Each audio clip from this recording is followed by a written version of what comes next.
Hello my dear student, good morning. चलते हैं। आज हम लोग का विषय जो है वो है बायोसाइंस यानी एनाटॉमी एंड फिजियोलॉजी, शरीर रचना एवं क्रिया विज्ञान। तो हम लोग शरीर रचना एवं क्रिया विज्ञान पढ़ रहे हैं और आज हम लोग शुरुआत करेंगे। शुरुआत ऐसे कल ही हम लोग किए थे, लेकिन इंट्रोडक्शन के बारे में बताए थे कल कि एनाटॉमी, फिजियोलॉजी और माइक्रोबायोलॉजी के अंतर्गत कौन कौन से ब्रांच आते हैं। तो कल आप लोगों को 15 के आसपास शायद ब्रांच आप लोग बताया गया था कि जैसे हिस्टोलॉजी है, माइक्रोबायोलॉजी, एनाटॉमी, बहुत सारे इस तरह के ब्रांच है जो कि हम लोग को जब एनाटॉमी और फिजियोलॉजी पढ़ते हैं या मानव शरीर रचना क्रिया विज्ञान जब पढ़ते हैं तो उन चीज़ों की जरूरत पड़ती है और उन ब्रांचों की जरूरत पड़ती है। जैसे कि हम जानते हैं किसी भी व्यक्ति को इलाज करने के लिए केवल इतना काफ़ी नहीं है कि वो शरीर रचना विज्ञान पढ़ लीजिएगा, व्यक्तियों का हर तरह के आप जानकारी रखने लगेगा, क्योंकि ये साइंस है और साइंस में दिन प्रतिदिन कुछ ना कुछ नए नए खोज होते रहते हैं। तो जो भी व्यक्ति ये समझते हैं कि हम पढ़ लिए हैं, मेरा काम पूरा हो गया है, तो ऐसी करना मुक्ता होगी, क्योंकि साइंस कभी बंद नहीं होता है और साइंस में डेली कुछ ना कुछ होता रहता है संशोधन। तो हम लोग पढ़ेंगे, हम लोग का चैप्टर का जो नाम है वो है मानव शरीर संरचना का विस्तृत परिचय, यानी introduction to the details structure of the body. यानी कि हम लोग अपने मानव शरीर के विस्तृत संरचना के बारे में अध्ययन करें कि हम लोग के मानव शरीर का निर्माण कैसे हुआ। तो जानेंगे। हम लोग का सबसे पहला हेडिंग है मानव शरीर। जानें कि मानव शरीर होता क्या है। परीक्षा में मानव शरीर का परिभाषा लिखने के लिए नहीं आता है, ठीक है ना। ये जो हम लोग अभी जो पढ़ रहे हैं, जितना भी आज के वीडियो में जो पढ़ाया जाएगा, ये परीक्षा के दृष्टिकोण से नहीं है। ये है आपको कि एनाटॉमी और फिजियोलॉजी आप पढ़ेंगे तो उस दौरान आपको कौन कौन सी चीज़ की जानकारी होनी चाहिए। जैसे कि जो जो टॉपिक इसमें आएगा, लगेगा कि परीक्षा के दृष्टिकोण से, तो जरूर हम आपको बताएंगे। अभी हम लोग जो पढ़ रहे हैं इस बेस से हम लोग पढ़ेंगे कि आगे की पढ़ाई को समझने के लिए, क्योंकि ये यदि आपको समझ में नहीं आएगा तो फिर आगे वाला जो भी आप एनाटॉमी और फिजियोलॉजी में पढ़ेंगे आपको कुछ समझ नहीं आएगा। तो इस वीडियो को आप बहुत ध्यान से देखेंगे। यदि हमारे चैनल को सब्सक्राइब नहीं किया हो तो सब्सक्राइब करेंगे, लाइक करेंगे, कमेंट करेंगे। और बहुत सारे छात्र छात्राएं हैं जिनको पढ़ाई नहीं मिल पाता है या एजुकेशन नहीं मिल पाता है किसी अभाव के कारण, तो उन तक आप पहुँचाने का भी काम करेंगे, क्योंकि हम लोग का संस्था का मिशन है कि जो छात्र छात्राओं के पास पैसा या आर्थिक रूप से ठीक है वो भी पढ़ सकते हैं, और जिनके पास आर्थिक रूप से कमजोरी है वो भी हमारे निःशुल्क क्लास कर सकते हैं, उसमें किसी प्रकार की कोई आपत्ति नहीं होगी।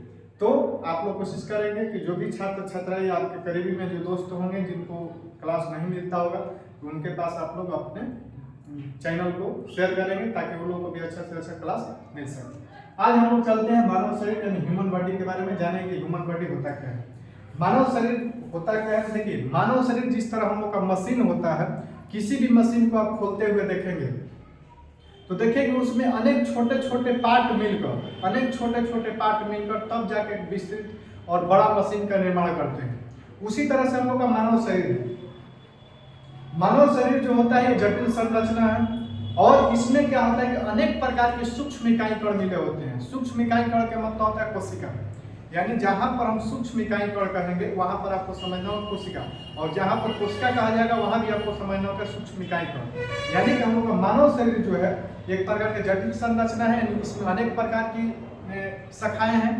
और इसमें कई प्रकार के सूक्ष्म इकाई कण बना होता है, मिलकर बना होता है। और इन सूक्ष्म इकाई कणों को देखने के लिए हम लोग अपने आँख से नहीं देख सकते हैं, इसको देखने के लिए आपको माइक्रोस्कोप की जरूरत पड़ती है, सूक्ष्मदर्शी की जरूरत पड़ती है। जैसे ब्लड में क्या मिला हुआ है आपको मालूम नहीं है, उसको देखने के लिए आपको, या खून में क्या मिला हुआ है आपको मालूम नहीं। तो कहने का तात्पर्य होता है कि हम लोग के मानव शरीर के निर्माण में जो जो सूक्ष्म कण इकाई कण भाग लिया है, जिसको लोग कोशिका कहते हैं, और उन कोशिकाओं को देखने के लिए हम लोगों को माइक्रोस्कोप की जरूरत पड़ती है। यदि आप लैब में जाएंगे तो माइक्रोस्कोप की सहायता से इन इकाई कणों को देख सकते हैं। हम लोग के शरीर में दो प्रकार की कोशिका पाई जाती है मुख्य रूप से दो प्रकार की कौन कौन सी कोशिका पाई जाती है। एक कोशिका होती है संरचनात्मक, एक हम लोग कोशिका जो होती है संरचनात्मक होती है, और एक जो होती है क्रियात्मक होती है। ये दोनों में अंतर क्या है? ये दोनों में अंतर ये है कि जो संरचनात्मक कोशिकाएं होती है उसका काम रहता है शरीर के ढांचा को बनाना, यानी शरीर के संरचना को देना, यानी शरीर को एक आकृति प्रदान करना। वहीं क्रियात्मक कोशिका जो होती है वो क्या करती है कि जब शरीर बन जाता है तो उसको काम करवाने की काम करती है। जैसे हम लोग का ब्लड होगा, ये क्रियात्मक कोशिका हो गया, हम लोग का हड्डी जो हो गया, ये संरचनात्मक कोशिका हो गया, क्योंकि हड्डी जो होता है या मांस जो होता है या त्वचा जो होता है ये हमारे शरीर को बनाने यानी निर्माण करने में सहायता करती है। वहीं यदि क्रियात्मक कहा जाए, हार्मोन्स हो गया, ब्लड हो गया, तो ये सब जो चीजें हैं क्रियात्मक इकाई है, यानी ये हम लोग क्रिया को करवाने में या क्रिया के संपादन में सहायता करती है। तो हमारे मानव शरीर का निर्माण जो है मुख्य रूप से दो प्रकार की कोशिकाओं से मिलकर होता है, जो है एक संरचनात्मक और एक है क्रियात्मक, यानी दो प्रकार की कोशिका मिलता है तब जाकर हम लोग का शरीर का निर्माण होता है। एक बात आप लोगों को बताते हैं कि जब एक कोशिका,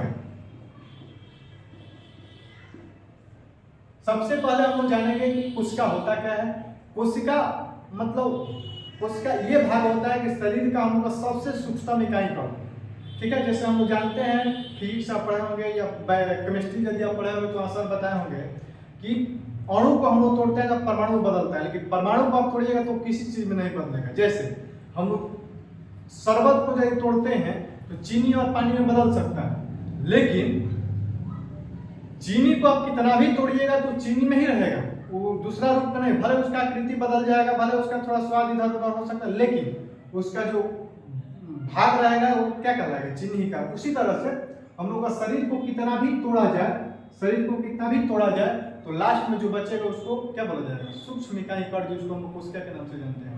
और एक ही प्रकार की कोशिकाएं, जब एक ही समूह की कोशिकाएं जब आपस में मिल जाती है तो ऊतक का निर्माण करती है, ठीक है।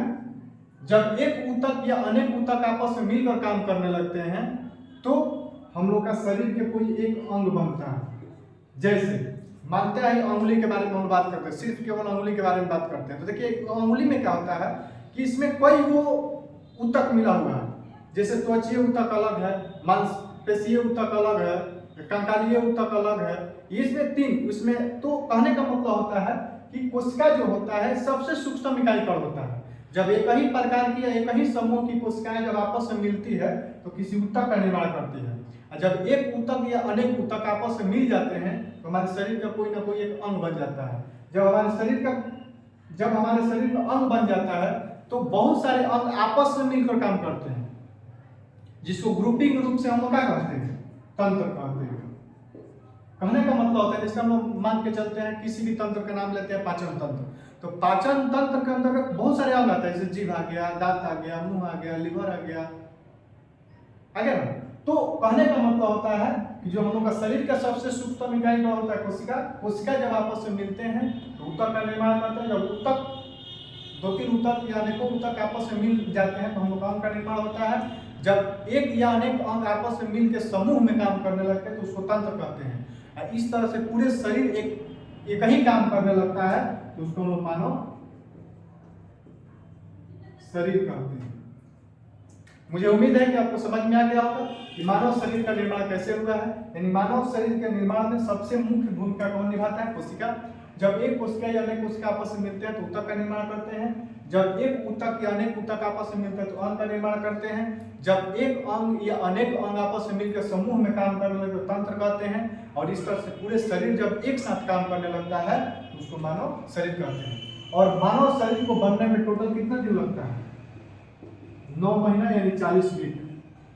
कहने का मतलब होता है कि मानव शरीर, जैसे हम जानते हैं कि कोई भी बच्चा भ्रूण जब आता है पेट में तो उसको तैयार होने में, तैयार होते समय क्या होता है, यही सब क्रिया होती रहती है। और ये सब क्रिया होने में 40 वीक से 42 वीक यानी कम से कम 9 महीना लगभग इसका टाइम लगता है। इस तरह से हम लोग के पूरे शरीर का निर्माण होता है। समझ गए हम लोग जी।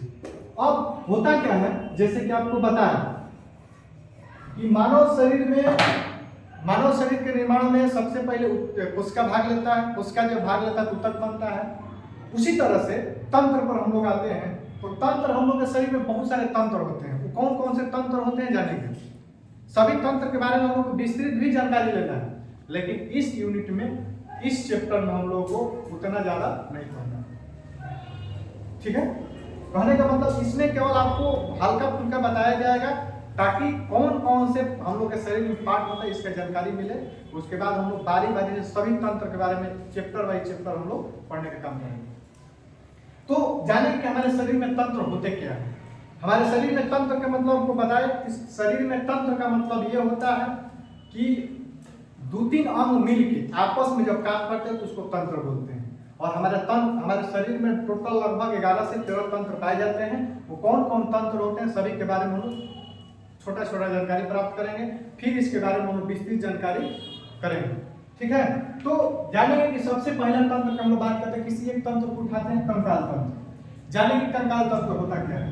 कंकाल तंत्र को अंग्रेजी में स्केलेटल सिस्टम बोलते हैं। और कंकाल तंत्र के अंतर्गत कौन कौन से अंग आते हैं, जिसका आपको पता है कि हर तंत्र में एक से अधिक अंग भाग लेते हैं, तभी वो तंत्र कहलाते हैं। और इसमें क्या होता है कि कौन कौन से अंग भाग लेता है, तो अस्थि भाग लेता है। अस्थि का मतलब क्या होता है, हड्डी, यानी हम लोग का हड्डी भाग लेता है। उसके बाद हम लोग का शरीर का जोड़ भाग लेता है, यानी जहाँ पर हड्डी दो आपस में जुड़ते हैं उसको जोड़ बोला जाता है, ज्वाइंट बोला जाता है, तो जोड़ भाग लेते हैं। और उपास्थि, उपास्थि का मतलब क्या होता है, मुलायम हड्डी। जैसे हम लोग कान के हड्डी जो है ये बहुत ज्यादा मुलायम होता है, इसको उपास्थि बोला जाता है। अस्थि का मतलब हार्ड हड्डी हो गया, मतलब जो जैसे हाथ हुआ, पैर हुआ, इस सब हड्डी हुआ। और जोड़ का मतलब कि जहाँ पर दो हड्डी आपस में जुड़ते हैं उसको हम जोड़ बोलते हैं, ज्वाइंट बोलते हैं।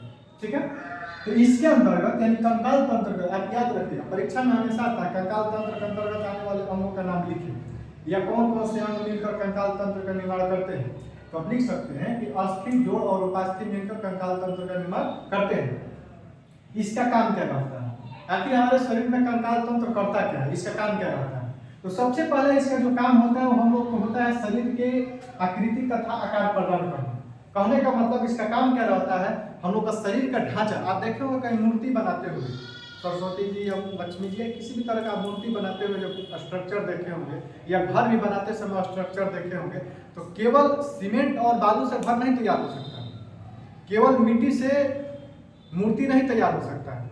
उसको तैयार करने के लिए बांस, लकड़ी, छड़, इस तरह कोई यानी हार्ड वस्तु उसमें हम लोग को बेस देना पड़ेगा उसको खड़ा करने के लिए, उसके टाइट होने के लिए। उसी तरह से हम लोग का शरीर में हड्डी का काम रहता है, यानी कंकाल तंत्र का काम रहता है। ये करता क्या है कि हमारे शरीर को पहले आकार देता है, यानी आकृति प्रदान करता है, इसका एक पहला काम होता है। दूसरा काम ये होता है कि शरीर के कोमल अंगों को आघातों से बचाता है। हम लोग के शरीर में बहुत सारे ऐसे कोमल अंग है जिस पर चोट लग जाने के बाद आदमी डेथ भी हो सकता है, ये बहुत ज्यादा बर्बाद हो सकता है। जैसे ब्रेन हम लोग का है, बहुत नाजुक अंग है, उस पर किसी प्रकार का चोट लगेगा तो क्या हो जाएगा, डैमेज हो जाएगा।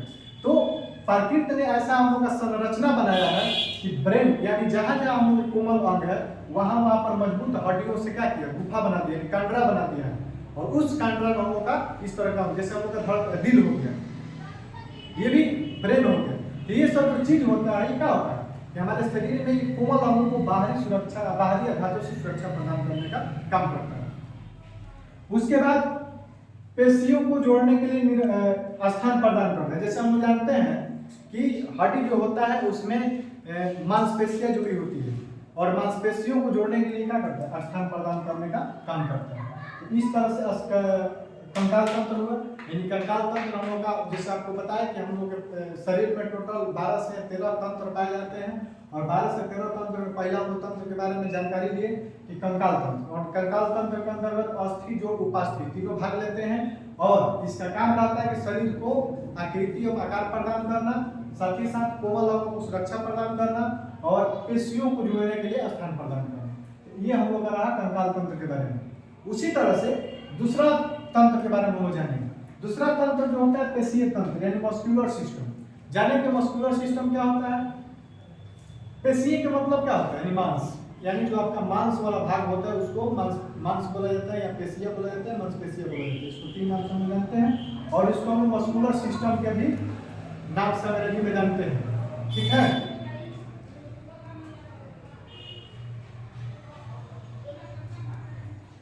तो जानेंगे पेशीय तंत्र के अंतर्गत कौन कौन से भाग आता है। पेशीय तंत्र में 3 अंग भाग लेता है, और अनेकों भाग ऐसे लेता है, लेकिन 3 को हम मुख्य रूप से मानते हैं। पहला होता है कंकालीय, चिकनी, हृदय, यानी हम लोग का पेशियां जो होते हैं, यानी मांस जो होता है कई प्रकार का होता है। हम लोग के जो मांस होता है या मांसपेशियां जो होता है कई प्रकार का होता है, जिसमें से आपको लिखा गया है कुछ कुछ भाग जो होता है इसमें क्या होता है, जैसे हम लोग का कंकालीय पेशियां हो गया, या चिकनी पेशी हो गया, ये हृदय वाला पेशी हो गया, इस तरह की पेशी क्या होता है, आपस में मिलकर हम लोग एक पेशीय तंत्र का निर्माण करते हैं और उसको संचालन करता है। इसका मुख्य रूप से काम क्या रहता है कि शरीर में गति में सहायता देना। आप सोचिए, यदि आपके शरीर पर मांस न हो या किसी भी मूर्ति को बना रहे हैं उसमें पुअरा न लपेटा जाए तो मूर्ति कैसा दिखाई देगा, लगा मैंने बांस है।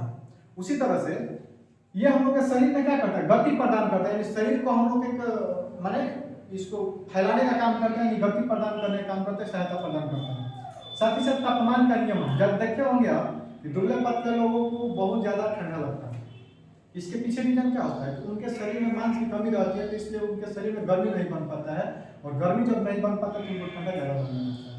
इसका ये भी काम होता है कि तापमान का नियमन यानी टेम्परेचर को क्या करता है, बैलेंस करने का काम करता है। तीसरा होता है तंत्रिका तंत्र यानी नर्वस सिस्टम। नर्वस सिस्टम जो होता है, इसके अंतर्गत जो होता है, नर्वस सिस्टम एक मुख्य तंत्र है जो कि हमारे इस पर बहुत सारे इसका भाग होता है। जानिए तंत्रिका तंत्र नर्वस सिस्टम क्या होता है। तो नर्वस सिस्टम के अंतर्गत यानी तंत्रिका तंत्र के अंतर्गत मस्तिष्क यानी ब्रेन आता है, हम लोग का मेरुज आता है, ज्ञानेंद्रिय। ज्ञानेंद्रिय का मतलब क्या होता है, हम लोग के शरीर में 5 ज्ञानेंद्रिय है, आँख, कान, नाक, मुंह, जीभ, यानी 5 जो ज्ञानेंद्रिय है ये क्या करता है, ये हम लोग को किसी भी प्रकार की जब संगठना या किसी प्रकार की जो हलचल होती है या किसी प्रकार की कार्य जब होता है तो हम लोग को अवगत कराने का काम करती है। तो तंत्रिका तंत्र के अंतर्गत 3 भाग लेता है, मस्तिष्क लेता है, ब्रेन भाग लेता है, मेरुज भाग लेता है और ज्ञानेंद्रिय भाग लेता है, 3 भाग लेता है। इसका मुख्य रूप से काम क्या रहता है, इसका मुख्य रूप से काम रहता है कि शरीर की क्रियाओं को नियंत्रित करना, यानी शरीर के अंदर जो भी काम होता है उन काम को हमारे ब्रेन तक पहुंचाने का काम करते हैं, कंट्रोल करने का काम करते हैं। आप देखे होंगे किसी व्यक्ति जब दारू कोई पी लेता है तो उस दौरान उनका ज्ञानेंद्रिय काम नहीं करता है, ज्ञानेंद्रिय काम नहीं करता, उनको पता नहीं चलता है कि हम गाढ़ा में गिरे हैं कि भैंस को बैठे हैं कि क्या करें, उनको कुछ मालूम नहीं रहता है। कारण ये है कि उसके शरीर का जो क्रिया होता है वो नियंत्रण से बाहर हो जाता है, ब्रेन जो उसको नियंत्रण करता है वो नियंत्रण से बाहर हो जाता है और उसको पता नहीं चलता कि हम क्या कर रहे हैं क्या नहीं कर रहे हैं। इसका मुख्य रूप से काम होता है कि शरीर की क्रियाओं का नियंत्रण करना। इसका दूसरा काम होता है संवेदी अंगों से संदेश प्राप्त करना, जैसे कि आपको बताया, जैसे जीभ हुआ, कान हुआ, नाक हुआ, त्वचा हुआ, ये सब भाग जो होता है ये हम लोग का संवेदी अंग है। या किसी प्रकार की जब काम होता है तो हम लोग को पास, जैसे आपको धूप लगना, जब धूप लगता है तो पता कैसे चलता है आपको, धूप आपके त्वचा पर पड़ेगा और त्वचा क्या होगा कि ले जाकर पहुंचाएगा ब्रेन के पास और ब्रेन इसको रिफाइन करके बताएगा कि आपको क्या हो रहा है, तो पता चलता है कि हम लोग गर्मी लगने लगे या धूप लगने लगे। या मतलब आपको बर्फ के दिनों में ठंडा में खड़ा करा दिए जाए तो ठंडा हम लोग को दिमाग में थोड़ी लगता है, लगता है आपके त्वचा पर, और त्वचा क्या करता है कि हमको ब्रेन तक पहुंचाता है और ब्रेन को पता तब बताता है पूरे बॉडी को कि आपको ठंडा लग रहा है, आपको ये करना चाहिए। उसी तरह से बाहरी तथा आंतरिक वातावरण में समन्वय बनाए रखना। बाहरी और आंतरिक का मतलब क्या होता है, जैसे हम लोग देखा होंगे गर्मी के दिनों में हम लोग देखा होंगे बहुत ज्यादा, किसी को गर्मी कम बर्दाश्त होता है, किसी को ज्यादा होता है। करने का मतलब क्या होता है कि बाहरी तथा आंतरिक वातावरण, यानी आपके शरीर का मतलब आंतरिक वातावरण हो और बाहरी वातावरण का मतलब वायुमंडल, ये दोनों के बीच में समन्वय रखने का काम करता है, दोनों के बीच में एक संबंध स्थापित करने का काम करता है। तो इस तरह से तीसरा तंत्र होगा। उसके बाद चौथा भी तंत्र है। चौथा तंत्र क्या है, त्वचीय तंत्र। त्वचीय तंत्र में मतलब क्या होता है, इंट्रूमेंट्री सिस्टम। इंट्रूमेंट्री सिस्टम में क्या होता है कि इसके अंतर्गत कौन कौन से भाग लेता है अंग, सबसे पहले ये जानकारी होना जरूरी है। तो सबसे पहले इसके अंतर्गत जो भाग लेता अंग है वो है त्वचा। त्वचा का मतलब उनका चमड़ा होता है, बाल, नाखून, तैलीय ग्रंथि और श्वेत ग्रंथि। श्वेत का मतलब पसीना वाला ग्रंथि होता है। ये जो होता है ये इसके अंतर्गत यानी त्वचीय तंत्र के अंतर्गत हम लोग को त्वचा भाग लेता है, बाल भाग लेता है, हम लोग का जो बाल है, उसके बाद नाखून भाग लेता है, तैलीय ग्रंथि भाग लेता है, श्वेत ग्रंथि भाग लेता है, ठीक है ना। इस तरह से इतना ग्रंथि हम लोग के पूरे शरीर में भाग लेता है। इसका काम क्या रहता है, आखिर हम लोग का त्वचा तंत्र का शरीर में काम क्या है। तो सबसे पहले इसका काम रहता है कि बाहरी आघातों से सुरक्षा प्रदान करना। बाहरी आघात का मतलब गोली लगना नहीं, बाहरी आघात का मतलब पैर टूटना नहीं, बाहरी आघात का मतलब ये होता है जिससे मान लीजिए धूप लगना, छाव लगना, ज्यादा ठंडा लगना या किसी प्रकार के संक्रमण के शिकार हो जाना। तो बाहरी आघात का मतलब क्या होता है कि जो बाहरी आघात, जैसे मान लीजिए आपको धूप लग रहा है, बहुत ज्यादा गर्मी हो रहा है, तो ये बाहरी आघात है। इस तरह के आघातों से क्या करता है, सुरक्षा प्रदान करने का काम करता है। उसके बाद तापमान का नियमन, तापमान के, यानी हम लोग के शरीर में जानते हैं कि हम लोग के शरीर में लगभग 98 degree Fahrenheit 98 degree Fahrenheit temperature होना जरूरी है। यदि इससे कम टेम्परेचर होगा या ज़्यादा टेम्परेचर होगा तो हम लोग के लिए नुकसानदायक होता है और स्वास्थ्यप्रद नहीं होता है। तो ये क्या करता है कि हमारे शरीर में हमेशा तापमान के नियमन करता है, यानी टेम्परेचर को बैलेंस करने का काम करता है। उसके बाद उत्सर्जन का काम, उत्सर्जन का मतलब क्या होता है कि हम लोग के शरीर के बहुत सारे विषैले पदार्थ होते हैं जिसको बाहर निकालना भी जरूरी होता है। जैसे पसीना के माध्यम से हम लोग का पसीना निकलता है, तो पसीना निकलने का मतलब क्या होता है, आपके शरीर के अंदर जो व्यर्थ पदार्थ होता है जिसको यूजलेस होता है, वेस्ट होता है, जो उसका काम नहीं होता है, तो हम लोग का पसीना के माध्यम से बाहर निकालने का भी काम करता है। विटामिन डी के निर्माण में सहायक, हम लोग जानते हैं कि हमारे शरीर में विटामिन डी बनता नहीं है, नहीं हमारे कभी भी विटामिन डी जो होता है वो शरीर में बनता नहीं है। ठीक है, ये कैसे मिलता है, तो ये वायुमंडल में या सूर्य के प्रकाश की किरणें जब हमारे शरीर में पड़ती है तो उस दौरान संश्लेषण करके विटामिन डी का निर्माण ऑटोमेटिक हमारे शरीर में हो जाता है। तो ये हम लोग का त्वचीय तंत्र का कार्य रहा। उसके बाद पांचवा जो होता है अंतःस्रावी तंत्र, यानी इंडोक्राइन सिस्टम। इंडोक्राइन सिस्टम क्या होता है, तो इंडोक्राइन सिस्टम का मतलब होता है कि इसके अंतर्गत बहुत सारे हम लोग, जैसे हम देखे होंगे कि हम लोग के शरीर में बहुत सारे हार्मोन स्रावित होता रहता है, हार्मोन स्रावित होता रहता है। इसका मुख्य रूप से काम यही रहता है कि हार्मोन्स को स्रावित करना,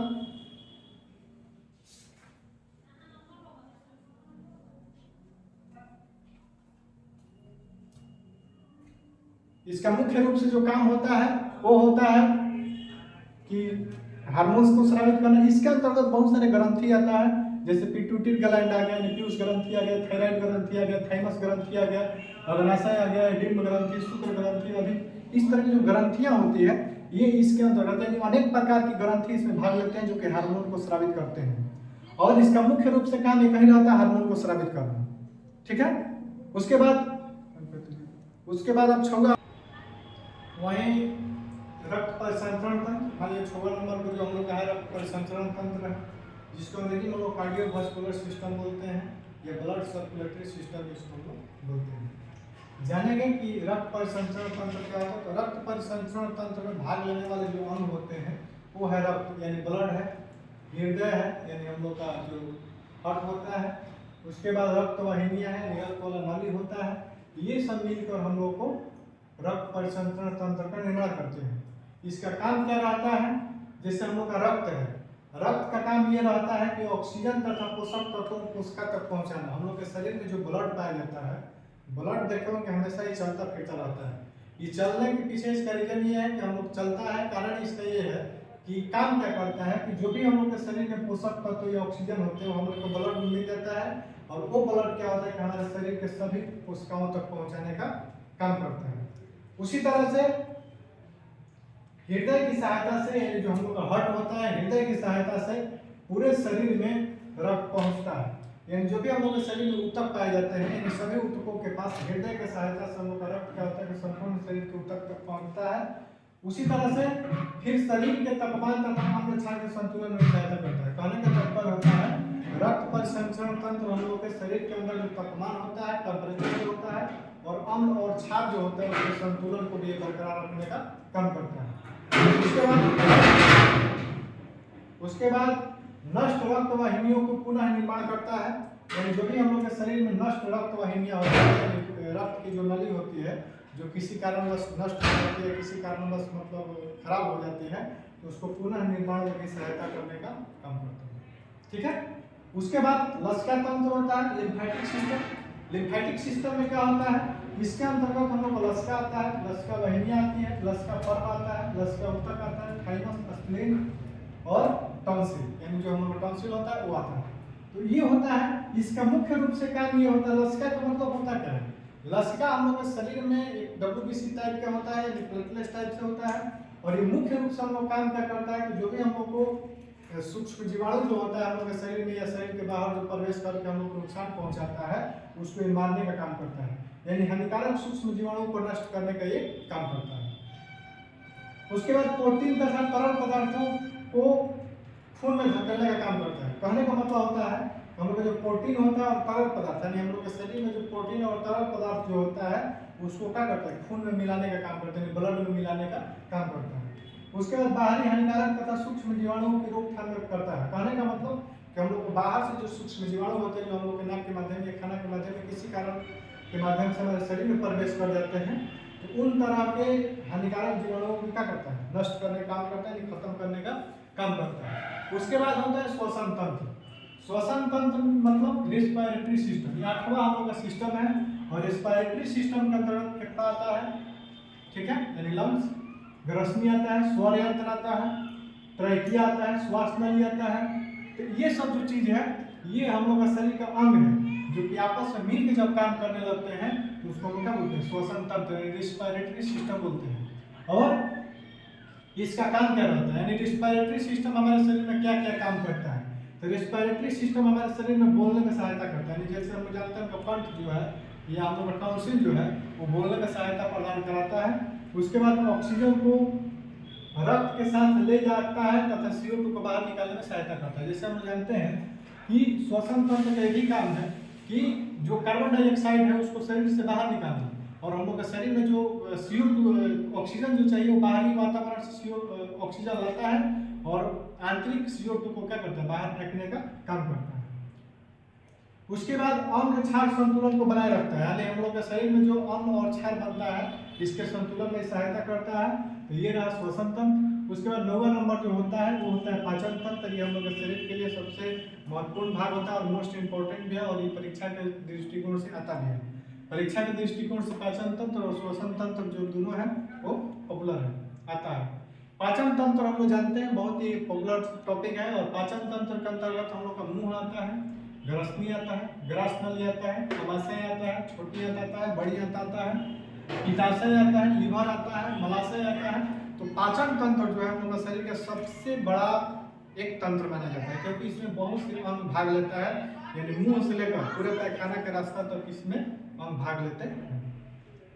इसका मुख्य रूप से जो काम होता है वो होता है भोजन को भौतिक तथा रासायनिक रूप से तोड़ना। भौतिक और रासायनिक रूप से तोड़ने का मतलब क्या होता है, पहला एक होता है कि हम लोग भोजन को दांत से चबाते हैं तो टूटता है, ये हुआ भौतिक तरीका। वहीं जब लार में मिलता है, लार में मिलने के बाद अनेक प्रकार के उसमें एसिड मिलता है, एसिड मिलने के बाद जब वो छोटे छोटे टुकड़ों में टूटता है तो उसको रासायनिक रूप बोला जाता है। तो इसका मुख्य रूप से काम रहता है कि भोजन को भौतिक और रासायनिक रूप से तोड़ना, ताकि अधिक से अधिक छोटा रूप बनेगा तो पचेगा और उसमें पोषक तत्व क्या होगा, हमारे खून में मिलेगा। उसके बाद पोषक पदार्थों का अवशोषण करना। जो भी खाना पीना आप खाते हैं, जो भी आप भोज्य पदार्थ ग्रहण करते हैं उसमें जो पोषक तत्व पाए जाते हैं या पोषक पदार्थ जो पाए जाते हैं उसका अवशोषण करता है। उसके बाद अपशिष्ट पदार्थों के निष्कासन में सहायता करता है। जो भी हम लोग के शरीर में अपशिष्ट पदार्थ जैसे पैखाना हुआ, पेशाब हुआ, इस तरह का जो भी होता है उन सबको बाहर निकालने का भी काम करता है। तो इस तरह से 9वां नंबर हुआ। फिर हम लोग वहीं 10 नंबर जो तंत्र होता है, 10वां नंबर पर हम बात करते हैं 10वां तंत्र के बारे में। मूत्रीय तंत्र होता है यानी यूरिनरी सिस्टम। इसके अंतर्गत क्या होता है, तो हम लोग किडनी आता है, यानी हम लोग के शरीर के अंदर किडनी जो आता है, मूत्र की नली आता है, पेशाब नली या मूत्राशय जिसको ब्लैडर बोला जाता है, मूत्र मार्ग यानी पेशाब करने वाला मार्ग जो होता है। तो इसके अंतर्गत ये सब भाग होता है जो कि भाग लेकर हम लोग का तंत्र बनाता है जिसका नाम होता है मूत्रीय तंत्र। इसका काम क्या रहता है, इसका काम रहता है मूत्र का संग्रहण करना यानी मूत्र का स्टोरेज करना। दूसरा इसका काम होता है पेशाब को बनाना यानी मूत्र को बनाने का काम करता है। उसके बाद उत्सर्जन यानी पेशाब करवाने में भी सहायता करता है। तो इस तरह से मूत्र के निर्माण, मूत्र के संग्रहण और मूत्र के उत्सर्जन ये तीनों में सहायता करता है।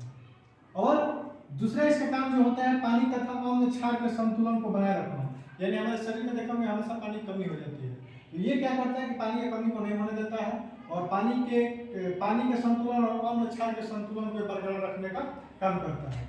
उसके बाद इसका ये भी काम होता है कि आरबीसी के उत्पादन एवं नियमन में सहायता करना, यानी जो मूत्रीय तंत्र होता है इसका काम रहता है आरबीसी यानी रेड ब्लड सेल यानी लाल रक्त कणिका को निर्माण करता है और साथ ही साथ उसको कंट्रोल करने का भी काम करता है।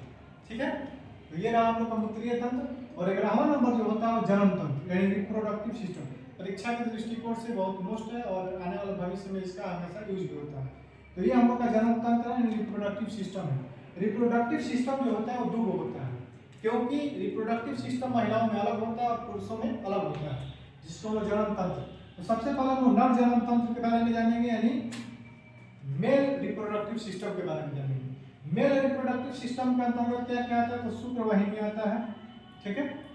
ग्रीष्म में आता है एपिडिडाइमिस आता है, संकलन वाहिनियां आती है और सीसन आता है। इस तरह से इतना अंग मिलकर हम लोग एक पुरुष जनन तंत्र जनन तंत्र मेल रिप्रोडक्टिव सिस्टम का निर्माण करता है। वही मादा जनन तंत्र की यदि हम बात करते हैं फीमेल रिप्रोडक्टिव सिस्टम में, तो फीमेल रिप्रोडक्टिव सिस्टम के अंतर्गत योनि आता है, वजाइना जिसको बोला जाता है, गर्भाशय आता है, यूट्रस आता है, डिंब वाहिनी आता है, डिंब ग्रंथि आती है। इस तरह से इसका निर्माण होता है। जनन तंत्र का काम कर रहा था, तो जनन तंत्र का मुख्य रूप से जो काम होता है युग्मक यानी जाइगोट के निर्माण में सहायता करता है। उसके बाद जन्म में सहायता करता है, साथ ही साथ नया संतति यानी नए बच्चे को निर्माण में ये सहायता करता है। ये हम लोग का रहा जनन तंत्र। और सबसे लास्ट 12वां नंबर जो तंत्र होता है वो है आपको संवेदी तंत्र यानी सेंसरी सिस्टम। सेंसरी सिस्टम के अंतर्गत जैसे कि आपको बताया कि हम लोग का शरीर का 5 ज्ञानेंद्रियां होती है, जो पांचों ज्ञानेंद्रियां इसके अंतर्गत आता है। जैसे आँख हम लोग का हुआ, कान हम लोग का हुआ, नाक हो गया, जीभ हो गया, त्वचा हो गया। इसका काम क्या रहता है? तो आँख के द्वारा हम लोग किसी वस्तु को देख के पहचान पाते हैं कि मतलब क्या है क्या नहीं है। कान के द्वारा किसी आवाज से सुनकर हम लोग अनुमान लगाते हैं कि वस्तु क्या हो सकता है क्या नहीं है। नाक के द्वारा हम लोग सुन के पता लगाते हैं कि वो स्मेल कैसा है यानी विषैला है कैसा है। जीभ के द्वारा हम लोग स्वाद यानी चख के हम लोग पता करते हैं कि वस्तु कैसा है या किस तरह का है। और त्वचा जैसे हम लोग धूप लगना, छाँव लगना, बरसात लगना या किसी तरह का दर्द होना, ये सब हम लोग का क्या होता है त्वचा से। तो इस तरह से टोटल हम लोग के मानव शरीर में 12 तंत्र पाए जाते हैं, जो कि 12 तंत्र के बारे में आपको हम बताएं। इन सभी 12 तंत्र के बारे में हम लोग फिर से बारी से हम लोग जानकारी लेंगे। यहाँ पर आपको बताए थे कि सब इसमें हम लोग शॉर्ट फॉर्म में आपको बता दिए कि हम लोग का टोटल मानव शरीर का निर्माण कैसे हुआ था। फिर से एक बार रिपीट कर दे रहे हैं कि मानव शरीर के निर्माण में सबसे पहला जो सूक्ष्म इकाई कण होता है वो क्या होता है? तो कोशिका होता है। ठीक है। जब एक ही प्रकार की एक ही समूह की कोशिकाएं जब आपस में मिलने लगती है तो ऊतक का निर्माण कर लेती है। ठीक है। जब एक ऊतक या अनेक ऊतक आपस में मिल जाते हैं तो हम लोग का शरीर का कोई अंग बन जाता है। जब हम लोग के एक अंग या अनेक अंग आपस में मिल के साथ ही काम करने लगते हैं तो हम लोग का शरीर का तंत्र बन जाता है।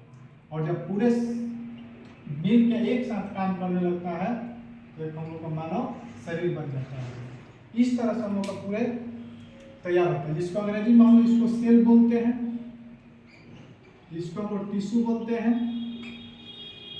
इसको हम लोग ऑर्गन बोलते हैं और इसको हम लोग सिस्टम बोलते हैं, इसको बॉडी बोलते हैं।